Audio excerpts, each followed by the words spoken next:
5,000 שנות היסטוריה אי אפשר לסכם בזמן המועט שיש לי. לכן בחרתי להתמקד במקומות החשובים לי ושחשבתי שיעניינו אתכם. אנחנו כרגע נמצאים במגדל השעון ביפו. השעון הזה הוקם ב-1901 במסגרת החגיגות של 25 שנים לעלייתו של הסולטן העות'מאני עבד אל חמיד השני. מגדלים כאלה נבנו בכל הערים החשובות באימפריה באותה תקופה, והם סימלו את תהליך המודרניזציה שעברה האימפריה באותה תקופה. אנחנו עוברים לנמל יפו. אחד מנמלי הים העתיקים והחשובים בהיסטוריה האנושית. נמל יפו שימש כשער הכניסה הראשי לפלסטין במשך אלפי שנים.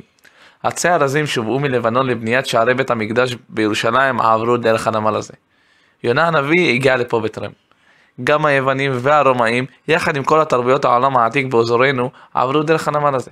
ומה ששם את הנמל על המפה בהיסטוריה המודרנית היה מותג מספר אחד בעולם, הידוע בכינויו ג'אפה אורנג' השמותי, בלי הרש כמובן. מיליוני ארגזי תפוזים יצאו דרך הנמל הזה לשווקים באירופה ובארצות הברית.